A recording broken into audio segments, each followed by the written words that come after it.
আসসালামু আলাইকুম সবাইকে। আমি আনান।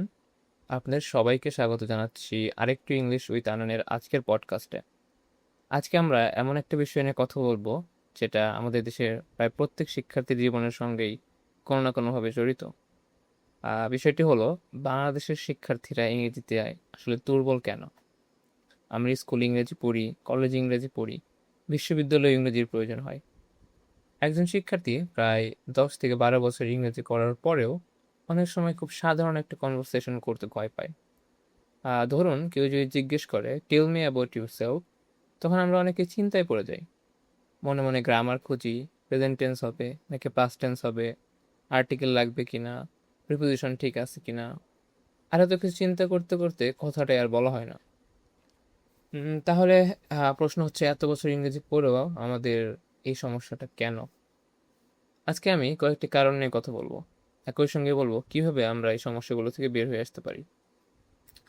সো প্রথম যে কারণ সেটি হচ্ছে, আমরা ইংরেজিকে ভাষা হিসেবে না পড়ে একটা সাবজেক্ট হিসেবে পড়ি। এটাই সম্ভবত আমাদের সবচেয়ে বড় সমস্যা। ছোটবেলা থেকে আমাদের শেখানো হয় ইংলিশ মানে একটা সাবজেক্ট। পরীক্ষায় ইংলিশ ফার্স্ট পেপার আছে, ইংলিশ সেকেন্ড পেপার আছে, প্যারাগ্রাফ মুখস্থ করতে হয়, কম্পোজিশন মুখস্থ করতে হয়, অ্যাপ্লিকেশন মুখস্থ করতে হয়, গ্রামারের রুল মুখস্থ করতে হয়, যেটা আমাদের দেশে খুব কমন। কিন্তু একটা ল্যাঙ্গুয়েজ শেখার আসল উদ্দেশ্য কি? অবশ্যই কমিউনিকেশন, অর্থাৎ আমার কথা অন্য একজন মানুষকে বোঝাতে পারছি কিনা এটা। ধরুন একটা ছোট শিশু বাংলা ভাষা শেখে কীভাবে? সে কি প্রথমে বাংলা গ্রামার বই পড়ে? না। সে প্রথমে শোনে, তারপর শব্দ বলার চেষ্টা করে, সে ভুল করে, আবার বলে, তারপর ধীরে ধীরে সেন্টেন্স বা বাক্য তৈরি করে। কিন্তু ইংলিশের ক্ষেত্রে আমরা উল্টো কাজ করি। প্রথমে গ্রামার রোলস শিখি, তারপর টেন্স, তারপর ভয়েস, তারপর ন্যারেশন, তারপর ট্রান্সফরমেশন, আরও কত কিছু। কিন্তু স্পিকিং অনেক সময় সেটা অনেক সময় প্রায় থাকেই না। মানে আমরা যেভাবে ইংরেজি শিখি সেখানে স্পিকিং এনভায়রনমেন্টের অভাব, অকল্পনীয় অভাব। ফলে আমরা ইংলিশ সম্পর্কে অনেক রু জানি, কিন্তু ইংলিশ ব্যবহার করতে পারি না। মানে আমরা গ্রামার রুলস শিখে ফেলি, কিন্তু এটার রাইট ইউসেজগুলো আমাদের জানা হয় না। দ্বিতীয় যে কারণ সেটি হচ্ছে ভুল করার ভয়। আমাদের ইংলিশ স্পিকিংয়ের সব থেকে বড় শত্রুগুলোর একটি হলো ফিয়ার অফ মেকিং মিস্টেক্স। আমি যদি ভুল ইংলিশ বলি, বন্ধুরা কি হাসবে? আমার প্রোনাউন্সিয়েশন ভুল হলে কি হবে? টিচার কি ভাববে? মানুষ কি ভাববে? এই ভয়টা এত বেশি হয়ে যায় যে আমরা অনেক সময় ইংলিশ বলাই বন্ধ করে দিই।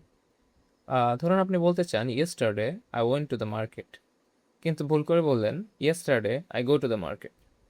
গ্রামার গ্রামার অনুযায়ী সেন্টেন্সটি ভুল, কিন্তু যার সঙ্গে কথা বলছেন সে কি আপনার মিনিং বুঝেছে? অবশ্যই বুঝেছে। তাহলে প্রথম ধাপে সবচেয়ে গুরুত্বপূর্ণ কি? সবচেয়ে গুরুত্বপূর্ণ হচ্ছে কমিউনিকেশন। গ্রামার কারেকশন তারপরে আসবে। আপনি যদি ভুল করার সুযোগই নিজেকে না দেন, তাহলে ইমপ্রুভ করবেন কিভাবে? একটা শিশু যখন হাঁটতে শেখে, তখন সে অনেকবার পড়ে যায়, কিন্তু কেউ তাকে বলে না তুমি পড়ে গেছো, তাই আর হাঁটার চেষ্টা করবে না। ইংলিশ শেখাও ঠিক একই রকম।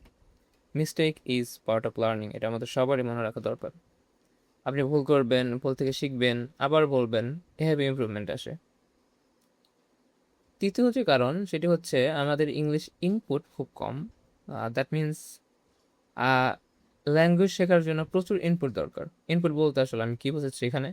আপনি কতটা ইংলিশ শুনছেন, কতটা ইংলিশ পড়ছেন, কতটা ইংলিশ আপনার চারপাশে পাচ্ছেন। আমাদের দৈনন্দিন জীবনের বেশিরভাগ কমিউনিকেশন হয় কিন্তু বাংলায়। এটা অবশ্যই স্বাভাবিক, কিন্তু সমস্যা হয় তখন যখন ইংলিশ শেখার জন্য আমরা আলাদা কোনো এনভায়রনমেন্ট তৈরি করি না। একজন শিক্ষার্থী হয়তো দিনে 10 মিনিট ইংলিশ শুনছে না, কিন্তু সে আশা করছে ফ্লুয়েন্ট ইংলিশ বলতে পারবে। এটা খুব কঠিন। আপনি যদি ভালো ইংলিশ বলতে চান, তাহলে আগে ভালো ইংলিশ প্রচুর শুনতে হবে। ইউটিউব ভিডিও শুনতে পারেন, আপনি আপনি পডকাস্ট শুনতে পারেন, ছোট ইংলিশ ইন্টারভিউ দেখতে পারেন, মুভি দেখতে পারেন, নিউজ ক্লিপ দেখতে পারেন। কিন্তু এখানে একটা ইম্পর্টেন্ট বিষয় আছে, শুধু ব্যাকগ্রাউন্ডে ইংলিশ চালিয়ে রাখলেই হবে না, মনোযোগ দিয়ে শুনতে হবে। স্পিকার কীভাবে সেন্টেন্স বলছে, কোন শব্দ ব্যবহার করছে, প্রোনাউন্সিয়েশন কেমন করছে, সেগুলো নোটিস করতে হবে। একটা সেন্টেন্স ভালো লাগলে পজ করুন, তারপর স্পিকারের মতো করে আবার বলার চেষ্টা করতে পারেন। এটাকে অনেক সময় শ্যাডোয়িং প্র্যাকটিস বলা হয়, যেটা ইংলিশ বা যে কোনো ভাষা শেখার জন্য খুব বেশি এফেক্টিভ হয়। এই সিম্পল প্র্যাকটিস নিয়মিত করলে স্পিকিং এবং প্রোনাউন্সিয়েশন দুটোতে ইমপ্রুভমেন্ট নিয়ে আসা সম্ভব।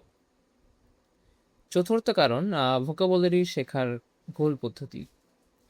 আমরা অনেকে মনে করি ইংলিশ ভালো করতে হলে প্রতিদিন 20টা বা 30টা কঠিন ভোকাবুলারি মুখস্থ করতে হবে। যেমন কোনো একটা কমপ্লিকেটেড ওয়ার্ড শিখলাম, মিনিং জানলাম, তার 2 দিন পরে ভুলে গেলাম। কেন? কারণ আমরা ওয়ার্ড শিখছি কিন্তু ওয়ার্ডের ব্যবহার শিখিনি। ধরুন আপনি একটা ওয়ার্ড শিখলেন কনফিডেন্ট, শুধু কনফিডেন্ট মানে আত্মবিশ্বাসী মনে রাখলে খুব বেশি লাভ হবে না, বরং সেন্টেন্স তৈরি করতে হবে। যেমন, I want to become more confident in English, she is confident about her presentation. এখানে ওয়ার্ডটা আপনার মাথায় কনটেক্সটের সঙ্গে থাকবে। তাই ভোকাবুলারি শেখার একটি সহজ রূল হতে পারে, don't learn only words, learn sentences. শুধু শব্দ নয়, সেন্টেন্সের সঙ্গে শব্দ শিখতে হবে। তাহলে স্পিকিংয়ের সময় ভোকাবুলারি মানে ওঠার সম্ভাবনা অনেক বেড়ে যাবে। এবং ভোকাবুলারি শেখার আরেকটি এফেক্টিভ ওয়ে হচ্ছে এটাকে ভিজুয়ালাইজ করা। অর্থাৎ আপনি যখন কোনো একটি নতুন শব্দ শুনছেন, একই সাথে যদি সেই শব্দটাকে আপনি ভিজুয়ালাইজ করেন, কল্পনা করেন, তাহলে সেটি আপনার আরও বেশি দিন মনে থাকবে। পঞ্চম কারণ, আমরা প্র্যাকটিস করার জন্য পারফেক্ট সিচুয়েশনের অপেক্ষা করি। অনেকেই বলে, আমার সঙ্গে ইংলিশ প্র্যাকটিস করার কেউ নেই, এ কারণে আমি স্পিকিং ইমপ্রুভ করতে পারি না। কিন্তু সত্যি বলতে, পার্টনার না থাকলে অনেক কিছু করা যায়। আপনি নিজের সঙ্গে ইংলিশে কথা বলতে পারেন। শুনতে একটু অদ্ভুত লাগতে পারে, কিন্তু এটা খুব ইফেক্টিভ। ধরুন সকালে ঘুম থেকে উঠলেন, নিজেকে বললেন, today I have 3 classes, after class I will go home, I need to finish my assignment tonight. রাতে নিজের দিনের সামারি দিন, today was a busy day. আপনি আরও বলতে পারেন, I attended my classes and meet my friends. মাত্র 5 minute. এভাবে প্রতিদিন নিজের লাইফ নিয়ে ইংলিশে কথা বললে একটা বড় অ্যাডভান্টেজ হয়। আপনাকে নতুন টপিক খুঁজতে হবে না, কারণ আপনার নিজের জীবন সম্পর্কে বলার মতো সব কিছুই আপনি জানেন। ষষ্ঠ এবং খুবই গুরুত্বপূর্ণ একটি কারণ, যে কারণে আমরা হচ্ছে বাংলাদেশের শিক্ষার্থী ইংরেজিতে দুর্বল, সেটি হচ্ছে গ্রামার নিয়ে অতিরিক্ত চিন্তা করা। গ্রামার অবশ্যই ইম্পর্ট্যান্ট। আমি এই বিষয়ে একটি ভিডিও আমার এই পেজে আসবে খুব শীঘ্রই, যে আসলে গ্রামার কতটা ইম্পর্ট্যান্ট অ্যান্ড ইংলিশ শেখা মানে কি গ্রামার শেখা কিনা, এগুলো নিয়ে ইনশাল্লাহ। সো গ্রামার ছাড়া ল্যাঙ্গুয়েজ পরিষ্কারভাবে ব্যবহার করা কঠিন, এটা ঠিক। কিন্তু স্পিকিংয়ের সময় যদি প্রতিটি সেন্টেন্স বলার আগে গ্রামার চেক করতে থাকেন, তাহলে ফ্লুয়েন্সি আসবে না। ধরুন আপনি বাংলায় কথা বলছেন, প্রতিটি সেন্টেন্স বলার আগে আপনি কি চিন্তা করেন? এটা কোন কাল? এখানে ক্রিয়া কোনটা? বিশেষণ কোনটা? না, কারণ ল্যাঙ্গুয়েজটা আপনার কাছে ন্যাচারাল হয়ে গেছে। ইংলিশের ক্ষেত্রেও লক্ষ্য হওয়া উচিত এই জিনিসটা। গ্রামার শিখবেন, কিন্তু স্পিকিং প্র্যাকটিসের প্রথমে মেসেজের দিকে ফোকাস করবেন, অর্থাৎ আপনি কি বলতে চাচ্ছেন সেই কোর আইডিয়ার দিকে ফোকাস করবেন। পরে নিজের ভুল আইডেন্টিফাই করে কারেক্ট করবেন। একটা ইউজফুল মেথড হতে পারে এমন যে, প্রথমে 1 মিনিট কোনো টপিক নিয়ে কথা বলুন, নিজের ভয়েস রেকর্ড করুন, তারপর রেকর্ডিংটি শুনুন।